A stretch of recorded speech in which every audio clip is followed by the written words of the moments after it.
हर खबर पर पैनी नजर, हर मुद्दे पर सटीक वार, यही है सिटी न्यूज की पहचान।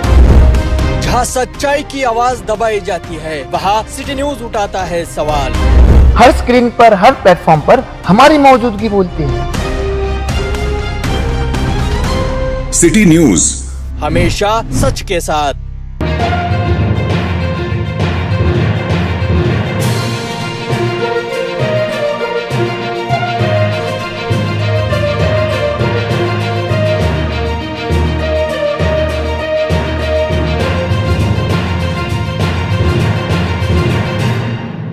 नमस्कार, सिटी न्यूज मध्ये आपले स्वागत आहे। आपण बघत आहात रात्री 8चे बुलेटिन। बघूया आतापर्यंतच्या बातम्या। अमरावती शहरातील अवैध धंद्यांवर पोलिसांनी पुन्हा एकदा कारवाईचा बडगा उगारला आहे।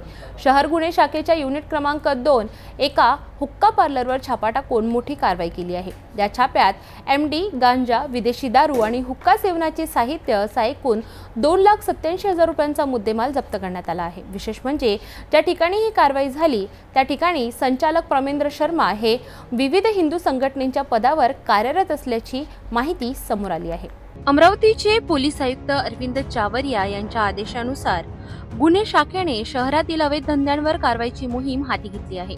याचाच एक भाग म्हणून गुन्हे शाखा युनिट क्रमांक 2 चे सहाय्यक पोलीस निरीक्षक महेश इंगोले यांना रॉयल प्लॉट परिसरात एका घराच्या टेरेसवर अवैध हुक्का पार्लर सुरू असल्याची गोपनीय माहिती मिळाली। काफिला नावाचा हा हुक्का पार्लर चालवणारे प्रमेंद्र शर्मा हे होते। पोलिसांनी या माहितीच्या आधारे 9 ऑगस्ट 2025 रोजी छापा टाकला। त्यावेळी टेरेसवरील एका खोलीत काही लोक हुक्का पित असताना आढळले। पोलिसांनी तिथे हुक्का पॉट, सुगंधित तंबाखूचे फ्लेवर्स, हुक्का पिण्याची नळी, विदेशी दारू आणि इतर साहित्य जप्त केले। या कारवाई दरम्यान एका आरोपीने पळून जाण्याचा प्रयत्न केला असता त्याच्याकडून एमडी नावाचा अंमली पदार्थ जप्त करण्यात आला। धक्कादायक बाब म्हणजे आरोपी प्रमेंद्र शर्मा, पंकज शर्मा आणि प्रणय शर्मा यांच्यासह त्यांच्या घरातील महिलांनी पोलिसांसोबत हुज्जत घातली। त्यांनी पोलिसांना धक्काबुक्की करत सरकारी कामात अडथळा निर्माण केला। याच गोंधळाचा फायदा घेत 5 ते 6 ग्राहक पळून गेले। पोलिसांनी एकूण 10 आरोपी आणि एका विधी संघर्षित बालकाला ताब्यात घेतले आहे। आरोपींमध्ये पंकज जितेंद्र शर्मा वय वर्ष 29, प्रमेंद्र ओमप्रकाश शर्मा वय वर्ष 55, प्रणय प्रमेंद्र शर्मा वय वर्ष 27, रमण पंडित वानखडे वय वर्ष 30, तुषार मोतीराम मनोजा वय वर्ष 21, आमिर हुसेन अशफाक हुसेन वय वर्ष 24, यश सुधीर साखरे वय वर्ष 27, राहुल अमरलाल इसराणी वय वर्ष 24, वैभव राजेश जाधव वय वर्ष 27 आणि अजय बाळकृष्ण माहुले वय वर्ष 35 अशा 10 जणांना ताब्यात घेतले आहे। यात हुक्का पार्लरचे संचालक प्रमेंद्र शर्मा हे विविध हिंदू संघटनांमध्ये पदावर कार्यरत असल्याची माहिती आहे। त्यांच्याकडून 25 ग्रॅम गांजा आणि 3 ग्रॅम एमडी ड्रग जप्त करण्यात आले। या प्रकरणी सिटी कोतवाली पोलीस स्टेशनमध्ये एनडीपीएस ऍक्ट सह विविध कलमांखाली गुन्हा दाखल करण्यात आला आहे। तसेच सिगारेट आणि इतर तंबाखू उत्पादने, जाहिरात प्रतिबंधक आणि व्यापार आणि वाणिज्य उत्पादन पुरवठा आणि वितरणाचे नियमन अधिनियम 2003 सह कलम 65E महाराष्ट्र दारूबंदी कायदा प्रमाणे गुन्हा दाखल करण्यात आला आहे। याआधीही या जागेवर कारवाई झाली होती, तरीही हे अवैध काम बेधडकपणे सुरू होते। अमरावती पोलीस आयुक्तालयाच्या हद्दीत अशा अवैध धंद्यांवर यापुढेही कठोर कारवाई केली जाईल असा इशारा पोलिसांनी दिला आहे। अमरावती शहर पोलीस आयुक्तालय हद्दीमध्ये कोणीही अवैधरित्या हुक्का सेवनात जागा उपलब्ध करून देईल अथवा बेकायदेशीर हुक्का पार्लर चालवेल, दारूचा गुत्था चालवेल अशा लोकांविरुद्ध पुढेही याचप्रमाणे कठोर कारवाई करण्यात येईल। सर्व नागरिकांना विनंती आहे की अमरावती शहर आयुक्तालय हद्दीत कोणतेही बेकायदेशीर हुक्का पार्लर चालवित असल्यास त्याबाबत पोलिसांना तात्काळ माहिती द्यावी। सदरची कारवाई पोलीस आयुक्त अरविंद चावरिया, पोलीस उपायुक्त गणेश शिंदे, पोलीस उपायुक्त श्याम घुगे आणि मुख्यालय तथा गुन्हे उपायुक्त रमेश धुमाळ, शिवाजी बचाटे, सहाय्यक पोलीस आयुक्त गुन्हे शाखा यांच्या मार्गदर्शनाखाली गुन्हे शाखा युनिट क्रमांक 2 च्या पथकाने केली। अमरावती पोलिसांनी एका मोठ्या हुक्का पार्लरवर धाड टाकून अवैध धंद्यांचे रॅकेट उघड केले आहे। या कारवाईने पुन्हा एकदा सिद्ध केले आहे की शहरात अवैध धंदे चालवणाऱ्यांची गय केली जाणार नाही। पोलीस आयुक्त कार्यालयाने नागरिकांना आवाहन केले आहे की अशा अवैध धंद्यांची माहिती पोलिसांना त्वरित द्यावी।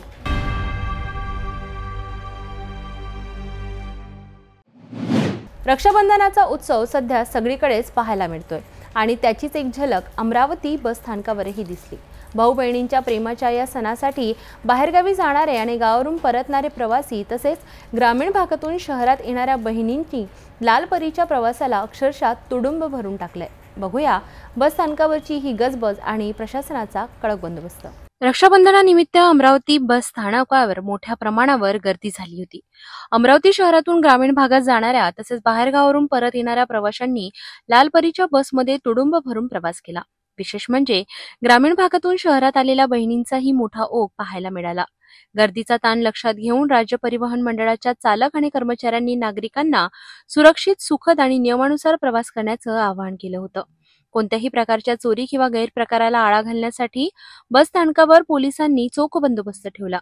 फक्त वर्दीतीलच नाही तर सिव्हिल ड्रेसमधील महिला पोलीस देखील प्रवाशांमध्ये मिसळून तैनात करण्यात आल्या होत्या, जेणेकरून गर्दीत महिलांची सुरक्षितता राखली जाईल.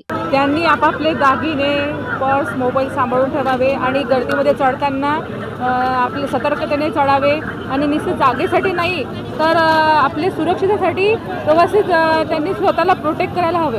रक्षाबंधनचे सण आहे, त्याच्यामुळे 2-3 दिवसापासून सलग गर्दी आहे. गर्दीच्या दृष्टिकोनातून, चोरी होऊ नये या दृष्टिकोनातून आम्ही सतर्कतेने ड्युटी करतो. वरिष्ठांनी आम्हाला तसे इन्स्ट्रक्शन दिलेले आहे आणि वारंवार आमचे CR मार्शल आणि DV पथकसुद्धा येऊन पेट्रोलिंग करून जातात. वेळोवेळी PI सर, पोटटाके सर आमचे ते सुद्धा येऊन पेट्रोलिंग करून जातात आणि आम्हाला इन्स्ट्रक्शन देतात आणि आम्हाला चोरापासून चोरांना पकडून त्याच्यावर कारवाई करण्याचे आदेश देतात आम्हाला.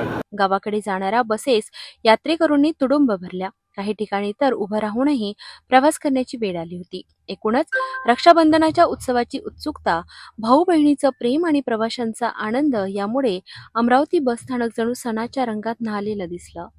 आता भावांकडून आलेली आहे आणि आता मावस भावाला बांधायला चाललेली आहे. भावा बहिणीचं नातं म्हणजे पवित्रच नातं असतं. ते आपल्यावर असतं कसं टिकवायचं, कसं नाही टिकवायचं. आणि भाऊ म्हणजे एक आपल्या वडील नसल्यावर जो आपल्याला सांभाळणारा एक मोठा भाऊ असतो. भावाचं आपण काही बोलूच नाही शकत. वडिलांनंतर जो सांभाळणारा असतो तो भाऊच असतो. आणि जसं मुक्ताई, ज्ञानेश्वर तसं आपलं पण नातं, भाऊ बहिणीचं नातं हे खूप छान आहे आणि ते आयुष्यभर टिकूनच ठेवायला पाहिजे. माझं नाव आरती अशोकराव काटलकर आहे. मी रक्षाबंधनासाठी आलेले आहे पुण्यावरून. मी पुण्यात IT कंपनीमध्ये जॉब करते. सो आज म्हणजे रक्षाबंधनचं म्हणजे फेस्टिवल होतं त्याच्यामुळे स्पेशल आलेले आहे. रक्षाबंधनाच्या दिवशी काय सांगितलं? काहीच नाही, मला एवढंच वाटते की जेव्हा म्हणजे लहान असतो तेव्हा आम्ही खूप सारं भांडतो वगैरे. नंतर जेव्हा दूर राहतो तेव्हा सगळ्यात जास्त जे आठवण येणारे व्यक्ती असते ते आपले बहन भाऊच असते. बहन और भांजी आकोट से आए, मैं उनको डेपो पे लेने आया हूँ. आज रक्षाबंधन का त्यौहार है, बहुत ही खुशी का त्यौहार है. हर भाई अपनी बहन को लाने जाता है, लेने आता है और बहन अपनी फिक्र से अपने भाई को राखी बांधने आती है. ऐसा बहुत ही अच्छा त्यौहार है ये. मैं मेरी बहन को आकोट से आई है, अभी बस स्टैंड पे मैं लेने आया हूँ. भैया को राखी बांधने आए, बहुत खुशी की बात है क्योंकि भैया एक है, उनके लिए आना जरूरी था बहुत. रक्षाबंधन हा केवळ सण नाही तर भावनिक नात्यांचा उत्सव असतो. अमरावती बस स्थानकावर दिसलेली गर्दी, वाहतुकीचं सुरळीत नियोजन आणि प्रशासनाचा दक्ष बंदोबस्त यामुळे प्रवाशांचा प्रवास सुखकर ठरला. अशा सणांना सुरक्षिततेची जोड मिळाली तरच खऱ्या अर्थाने आनंदाची लखलख वाढते.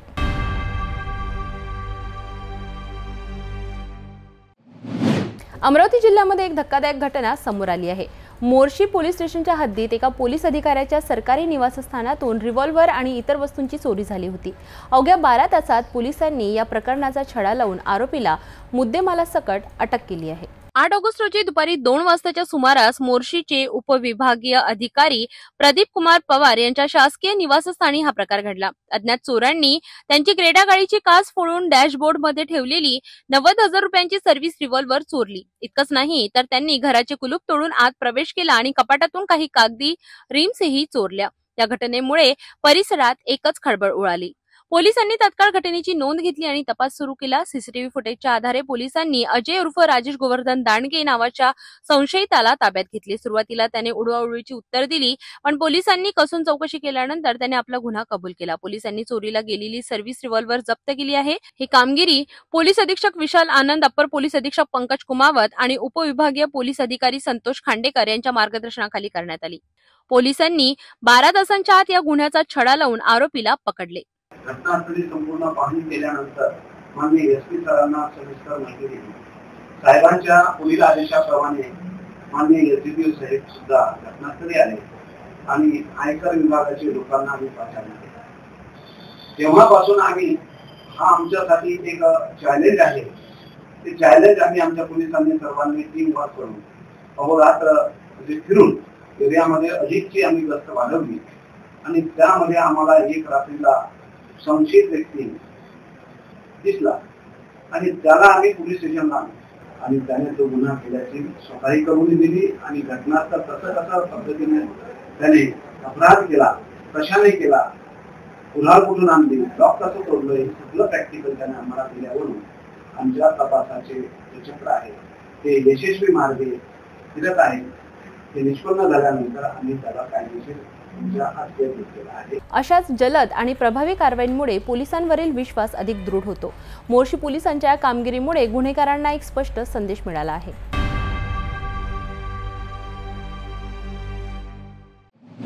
स्थानिक स्वराज्य संस्थांच्या निवडणुका जवळ येत असताना राजकीय वातावरण तापायला सुरुवात झाली आहे. भाजप नेते आणि राज्याचे महसूल मंत्री चंद्रशेखर बावनकुळे यांनी महाविकास आघाडीवर जोरदार हल्लाबोल केला आहे. आगामी निवडणुकीत महाविकास आघाडी भुईसपाट होईल असा दावा व्यक्त करत त्यांनी राहुल गांधी आणि महाविकास आघाडीच्या नेत्यांवरही टीका केली आहे. त्यानंतर आता यशोमती ठाकूर असतील किंवा विजय वडेट्टीवार यांनी म्हटलंय की गडकरी साहेबांनी जो एक इंटरव्ह्यू दिला त्यामध्ये त्यांनी म्हटलं की माझ्याही मतदारसंघात तब्बल 3.5 लाख मतं गायब झालेली होती जी माझी हक्काची मतं होती. सर, याला जोडून असा प्रश्न आहे की राहुल गांधी अर्बन नक्षलवादाची भाषा बोलतात. नाही, असं आहे की राहुल गांधीवर मी कालच बोललेलो आहे. खोटं बोला रेटून बोला चालू आहे राहुल गांधीचं. आणि माझं तर काल त्यांना आव्हान आहे, पूर्ण निवडणूक प्रक्रियेमध्ये तुमचे प्रत्येक पक्षाचे बूथ लेवल एजंट असतात. जेव्हा तुम्हाला ऑब्जेक्शन घ्यायची वेळ होती तेव्हा तुम्ही घेतलं नाही. बाळासाहेब थोरात निवडणूक हारले, ऑब्जेक्शन घेतलं नाही. नाना पटोले 1200 मतांनी निवडणूक त्या ठिकाणी 200 मतांनी जिंकले, फक्त मशीनवर हरले, ऑब्जेक्शन घेतलं नाही. तुम्ही पूर्ण निवडणूक प्रक्रियेवर ऑब्जेक्शन नाही आहे. या राज्यामध्ये एक तरी मला बूथ दाखवा, या राज्यामध्ये एक तरी मतदारही दाखवा. 1 लक्ष बूथ आहे राज्यामध्ये. 1 लक्ष बूथवर एका काँग्रेसच्या नेत्याने ऑब्जेक्शन घेतलं. 1 लक्ष मतदार पेटी मतदान झाल्यानंतर मतदानाच्या वेळी जेव्हा पेटी सील होतं तेव्हा ऑब्जेक्शन घेतलं. 1 लक्ष बूथवर कधी तुम्ही त्या ठिकाणी मतदान प्रक्रियेवर ऑब्जेक्शन घेतलं. आता निवडणुका झाल्यानंतर तुम्ही निवडणूक हारले आणि आताही काय सांगतील निवडणूक हारल्यावर. येणाऱ्या स्थानिक स्वराज्य संस्थांमध्ये महाविकास आघाडी भुईसपाट होणार आहे. भाजपा महायुती 51% मतांनी जिंकणार आहे. आजही संधी आहे. आता काय म्हणतील मतदार यादी चुकल्या, आता मतदार यादी पाहण्याची वेळ आली आहे. मी काँग्रेस पार्टीच्या नेत्याला आवाहन करतो, आता तुम्ही मतदार यादी बघून घ्या पुन्हा येणाऱ्या महानगरपालिकेची, जिल्हा परिषदेची, आणि आत्ताच ऑब्जेक्शन घेऊन टाका. नाही तर उद्या हारल्यावर पुन्हा म्हणतील की मतदार यादी चुकीची होती. काँग्रेसच्या नेत्यांना यशोमतीताई म्हणताना घ्या ऑब्जेक्शन, घ्या तुम्ही बूथ वाईज ऑब्जेक्शन, वडेट्टीवार घ्या ऑब्जेक्शन. आम्ही यावेळी ज्या निवडणुका जिंकणार आहे 51%च्या वर मतांनी जिंकणार आहे. आता मतदार यादी दुरुस्त करून घ्या ना. आहे ऑब्जेक्शन, आता वेळ आहे, ऑब्जेक्शन घ्यायला वेळ आहे. का घेत नाही ऑब्जेक्शन तुम्ही? पण या ठिकाणी राहुल गांधी बोलता, राहुल गांधींना त्यांच्या गुड लिस्टमध्ये येण्याकरता, राहुल गांधीच्या गुडबुकमध्ये येण्याकरता या विदर्भातले काही नेते हे प्रयत्न करतात आहे. त्यांना गुडबुकमध्ये राहू द्या. राहुल गांधींना या देशाची काही नाळ कळलीच नाही, विकासाची नाळ कळली नाही. ते फक्त आता खोटं बोला रेटून बोला, खोटं बोला रेटून बोला करतात आहे. या पवित्र लोकशाहीच्या निवडणूक आयोगाच्या कामावर ते आक्षेप घेत आहे. जेव्हा लोकसभेमध्ये महाराष्ट्रामध्ये 2,50,00,000 मतं मिळाले काँग्रेसला, 31 खासदार जिंकले, तेव्हा निवडणूक मतदार यादी बरोबर होती, तेव्हा त्यांची मशीन बरोबर होती. आणि भाजपा जिंकली, मशीन खराब झाली, मतदार यादी खराब झाली. हे जे धंदे सुरू केले आहेत हे धंदे चुकीचे आहे. आताही आव्हान आहे, येणाऱ्या जिल्हा परिषद, पंचायत समिती, नगरपालिकामध्ये तुम्ही मतदार यादी चेक करा आणि या रणांगणामध्ये 51%ची लढाई भाजपा महायुती जिंकणार आहे. चंद्रशेखर बावनकुळे यांनी महाविकास आघाडीवर जोरदार निशाणा साधला आहे. त्यांनी फक्त निवडणुकीतील विजयाचा दावाच केला नाही, तर मतदार यादीतील त्रुटींवर आताच आक्षेप घेण्याचा सल्ला देऊन एक प्रकारे महाविकास आघाडीला कोंडीत पकडण्याचा प्रयत्न केला आहे. या आरोपांना महाविकास आघाडीचे नेते काय उत्तर देतात हे पाहणे महत्त्वाचे ठरेल.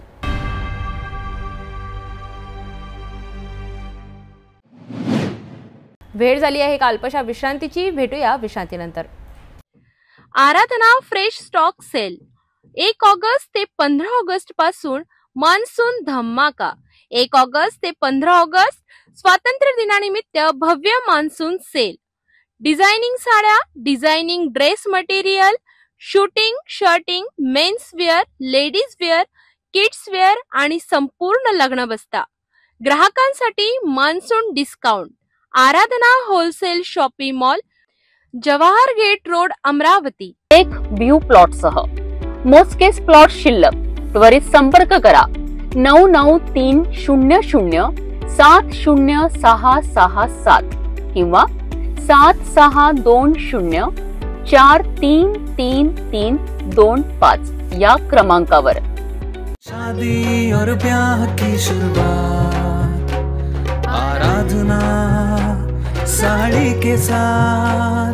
आराधना होलसेल शॉपिंग मॉल, L2 बीजलँड कॉम्प्लेक्स, नांदगाव पेठ, अमरावती, जवाहर रोड, अमरावती।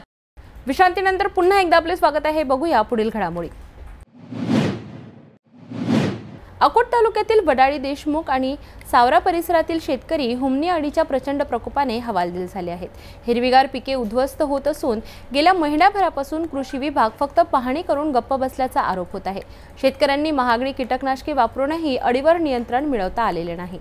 अकोट तालुक्यातील वडाळी, देशमुख, सावरा व आसपासच्या गावांमध्ये गेल्या महिनाभरापासून हुमणी अळीचा प्रकोप झपाट्याने वाढत आहे। सोयाबीन, भाजीपाला आणि इतर खरीप पिकांवर या अळीचा जोरदार हल्ला होत असून संपूर्ण शेत हिरव्या रंगातून पिवळसर व कोमजलेल्या अवस्थेत दिसत आहे। पीक वाचवण्यासाठी शेतकऱ्यांनी 2 ते 4 महागडी कीटकनाशके वापरली। एकरी 3 ते 7 हजार रुपये खर्च केला, तरीही अळीचा नायनाट होण्याऐवजी ती दिवसेंदिवस वाढतच चालली आहे। मी 1 महिन्या अगोदर सोयाबीनची पेरणी केलेली आहे।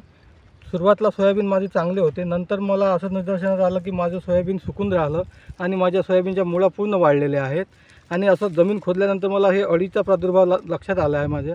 मी याच्यावर उपाययोजना म्हणून 2-3 स्प्रे केले तरी पण काहीच फरक पडत नाही आहे। म्हणून माझं असं कृषी विभागाला आणि तालुका अधिकाऱ्यांना असं म्हणणं आहे की बा मला सरसकट पूर्ण मदत करण्यात यावी, कारण की आमच्यावर सर्व शेतकऱ्यांवर हे नैसर्गिक संकट आलेलं आहे। शेतकऱ्यांनी कृषी विभागाकडे तक्रार केल्यावर केवळ मार्गदर्शन सभा, फोटो सेशन आणि भाषणं झालीत, मात्र प्रत्यक्षात कोणतीही आर्थिक मदत मिळाली नाही। शेतकऱ्यांचे म्हणणे आहे की पेरणीपासून काढणीपर्यंत त्यांनी व्याजाचे पैसा घेऊन शेतीत खर्च केलाय, परंतु आता पीक हातातून जाण्याच्या भीतीने ते कर्जबाजारी झाले आहेत। तर कृषी विभागाचे म्हणणे आहे की अळीच्या नियंत्रणाकरिता जनजागृती मोहीम सुरू आहे आणि शेतकऱ्यांना विद्यापीठाच्या शिफारशीप्रमाणे उपाय सांगितले जात आहेत। माझ्या शेतामध्ये मी 6 एकर सोयाबीन पेरलेलं होतं। त्याच्यातलं काही सोयाबीन भुंगी किड्यानं पूर्ण खाल्लेलं आहे। त्यातलं राहिलेलं त्याच्यात राहिलेलं आहे, पण त्याच्यात मी 7 ते 8 हजार रुपये पूर्ण खर्च केलेला आहे, तरी त्याच्यापासून मला याच्यापासून सुटका झालेली नाही आहे, भुंगी किड्यापासून सुटका झालेली नाही आहे। तरी मला एक प्रशासनाला एकच विनंती आहे, कृषी सहाय्यक आणि तहसीलदार यांनी याची पूर्णपणे मला मदत करावी। मी 3 एकर शेताची पेरणी केलेली असून त्यामध्ये काही ठिकाणी असे पिवळ्या रंगाचे झाडं होत आहेत आणि एकदमच वाढत आहेत। याकरिता मी नियंत्रणात आणण्याकरिता मी माझ्या शेतात 3 ते 4 हजार एकरी खर्च करून चुकलेला आहो, तरी मला याच्यापासून काहीच रिझल्ट मिळत नसल्यामुळे माझी तहसीलदार साहेब तसेच कृषी अधिकारी साहेब व प्रशासनाला कळकळीची अशी विनंती आहे की मी आता या गोष्टीपासून हताश झालेला असून मला आता प्रशासनाने काहीतरी मदतीचा हात द्यावा व मला 100% मदत करावी। हुमणी अळीच्या या प्रकोपामुळे अकोट तालुक्यातील शेतकरी मोठ्या संकटात सापडले आहेत। खर्च, कर्ज आणि नष्ट होणारे पीक यामुळे त्यांची चिंता वाढली आहे।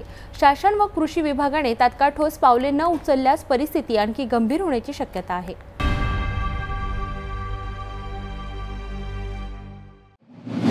महाराष्ट्र केसरी सारख्या स्पर्धांमध्ये कुस्तीला मिळालेलं महत्त्व आणि ऑलिम्पिकमध्येही खेळाची वाढती लोकप्रियता लक्षात घेता आता अमरावतीमध्येही जागतिक दर्जाचे कुस्तीपटू घडवण्यावर भर दिला जाणार आहे। पालकमंत्री चंद्रशेखर बावनकुळे यांनी यासाठी क्रीडा क्षेत्राला पुरेपूर निधी देण्याची घोषणा केली आहे। नेमकी काय आहे ही घोषणा जाणून घेऊया। अमरावतीतील विभागीय क्रीडा संकुलात एक विशेष कार्यक्रमाचे आयोजन करण्यात आले होते। या कार्यक्रमात कुस्तीसाठी मॅट आणि इतर क्रीडा साहित्याचे वाटप करण्यात आले। यावेळी पालकमंत्री चंद्रशेखर बावनकुळे यांनी महत्वाकांक्षी घोषणा केली आहे। ते म्हणालेत की बदलत्या काळानुसार मातीवरील कुस्ती आता मॅटवर खेळली जात आहे। मातीची कुस्ती महत्वाची असली तरी आंतरराष्ट्रीय स्तरावर मॅटवरील कुस्तीला जास्त महत्व आहे। त्यामुळे अमरावतीमधून आंतरराष्ट्रीय स्तराचे खेळाडू घडवण्याकरिता क्रीडा क्षेत्राला भरपूर निधी दिला जाईल। बावनकुळे यांनी अमरावतीला पुण्याशी जोडणाऱ्या वंदे भारत रेल्वेचा उल्लेख करत लवकरच विमानसेवा सुरू करण्याचाही प्रयत्न असेल असे सांगितले। ते म्हणालेत की आज भारत प्रत्येक क्षेत्रात इतिहास घडवत आहे आणि क्रीडा क्षेत्रही त्यात मागे नाही। म्हणूनच अमरावतीमध्ये दर्जेदार क्रीडा सुविधा उपलब्ध करून हे शहर क्रीडा क्षेत्रात पुढे नेण्याचा आमचा प्रयत्न आहे. यावेळी त्यांनी जागतिक बुद्धिबळमधील युवा ग्रँडमास्टर दिव्या देशमुख हिच्या यशाचा दाखला देत अमरावतीमध्येही असे यश मिळवण्याची प्रेरणा दिली आहे. विभागीय क्रीडा संकुलाच्या दुरुस्तीकरिता निधी देण्यासोबतच लवकरच व्यायामशाळा आणि क्रीडांगणाच्या दुरुस्तीसाठीही सुमारे 55 लाख रुपयांच्या निधी देण्याची घोषणा त्यांनी केली आहे. तसेच चिखलदऱ्यातील इको टुरिझमच्या विकासाकरिता 30 कोटींचा निधी देण्यात येणार असल्याची माहितीही त्यांनी दिली. या कार्यक्रमात ज्येष्ठ क्रीडापटूंचा सत्कार करण्यात आला आणि खेळाडूंना 94 लाख रुपये किमतीचे क्रीडा साहित्य वाटप करण्यात आले. कुस्तीगीर परिषदेतर्फे पालकमंत्र्यांना चांदीचा गदा देऊन त्यांचा सत्कार करण्यात आला. तर अशा प्रकारे अमरावतीमध्ये क्रीडा क्षेत्राच्या विकासासाठी एक नवा अध्याय सुरू झाला आहे. मॅटवरील कुस्तीला प्रोत्साहन देत जागतिक दर्जाचे खेळाडू घडविण्याचा हा संकल्प नक्कीच कौतुकास्पद आहे. आता पाहूया या घोषणांची अंमलबजावणी किती लवकर होते आणि अमरावतीतून किती नवे खेळाडू जागतिक स्तरावर चमकतात.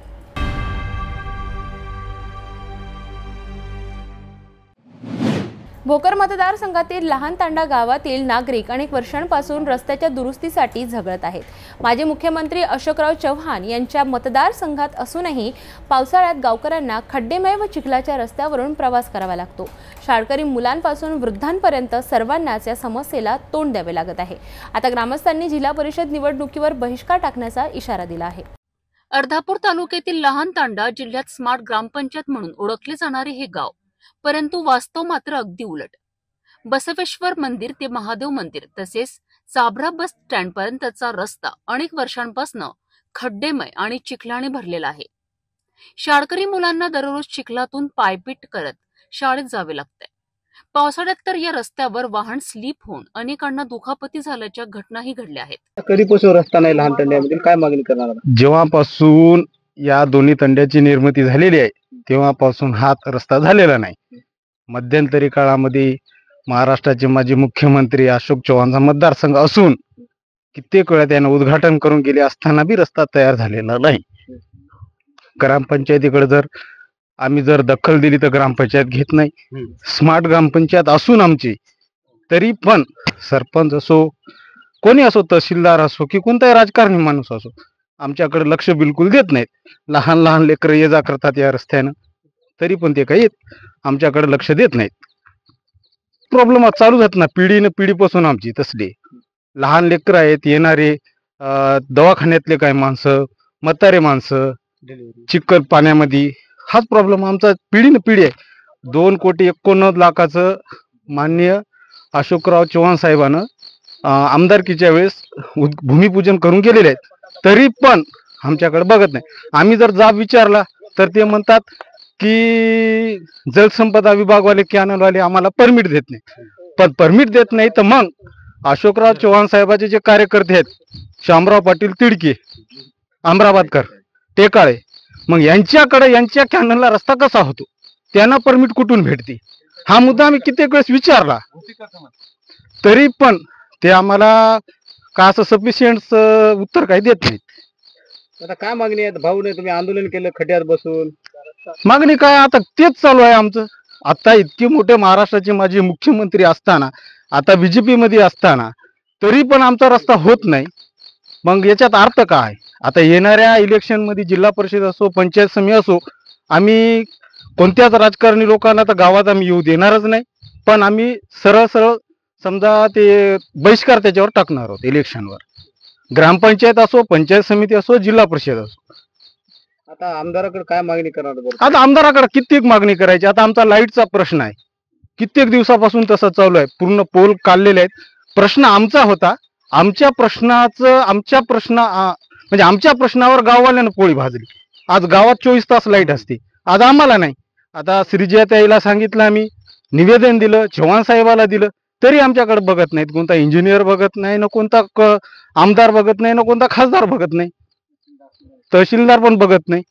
असं कित्येक वेळेस चालणार. आणि विशेष करून पिढीने पिढी आम्ही चव्हाण साहेबाच्या सोबत असताना आणि त्याच्या मतदारसंघामध्ये असे प्रॉब्लेम असताना कुठपर्यंत सहन करायचं, याला काय अर्थ नाही. त्याच्यामुळे आम्ही येणाऱ्या इलेक्शन मध्ये संपूर्ण गावाल्याच्या वतीनं मी सांगतो की आम्ही सरळ सरळ बहिष्कार टाकणार.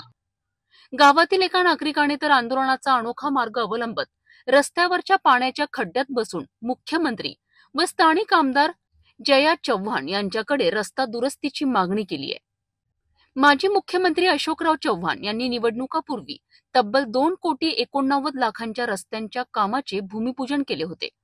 मात्र ग्रामस्थांच्या आरोपानुसार गुत्तेदाराने फक्त थातूरमातूर काम करून बिलं उंचावलीत आणि काम अधुरेच ठेवलेत। चाबरा ते महादेव ते लांत गावापर्यंत रस्ता मापून नेलेले आहेत, ते आतापर्यंत झालेले नाही, तर लेकरा बाळाची परेशानी होत आहे। ते झालेलं पाहिजे काम आम्हाला, नाही तर येईल त्या जिल्हा परिषदला पंचायत समितीला आम्ही बहिष्कार टाकू, आम्ही आमचं वोटिंग नाही करणार। कधीपासून रस्ता नाही? हे जवळपास 95 पासून रस्ता नाही। आता कसं राहता दुखासुखानं कसं? दुखासुखानं असंच आहे आमचं, कोण बघणार आहे? गावाला सांगा गेले, ग्रामपंचायतला सांगा गेले, ते म्हणते तर टाकतो, काही ती टाकत नाही, काही टाकत नाही। त्याच्यासाठी आमची परेशानी होत आहे, त्याच्यासाठी आम्ही आंदोलनामध्ये उभा राहिलेलो आहोत।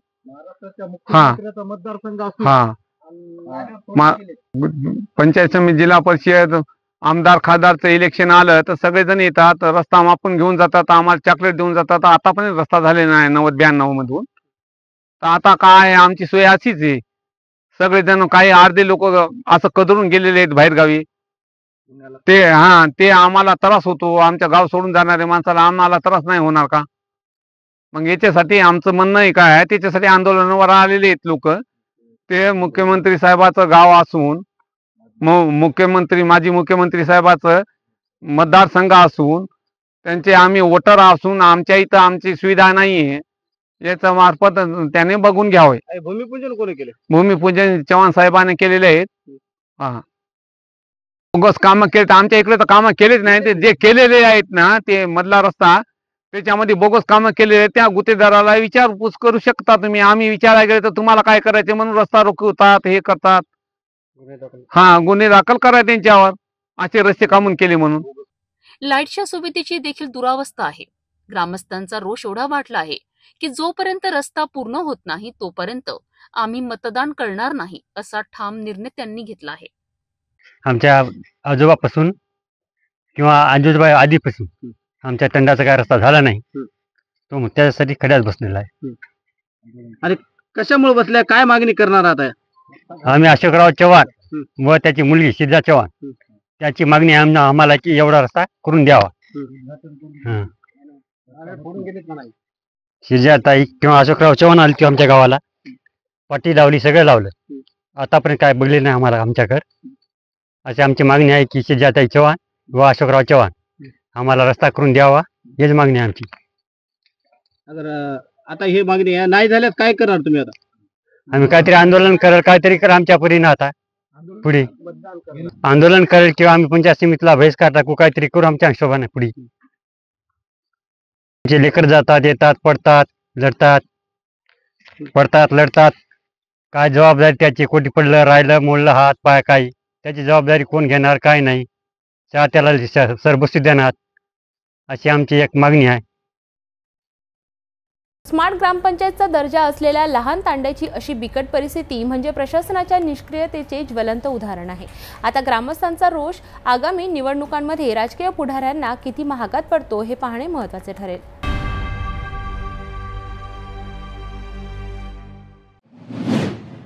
रात्री 8च्या बुलेटिनमध्ये एवढंच, भेटूया रात्री 10च्या बुलेटिनमध्ये। तोपर्यंत नमस्कार। हर खबर पर पैनी नजर, हर मुद्दे पर सटीक वार, यही है सिटी न्यूज की पहचान। जहां सच्चाई की आवाज दबाई जाती है, वहां सिटी न्यूज उठाता है सवाल। हर स्क्रीन पर, हर प्लेटफॉर्म पर हमारी मौजूदगी बोलती है। सिटी न्यूज हमेशा सच के साथ।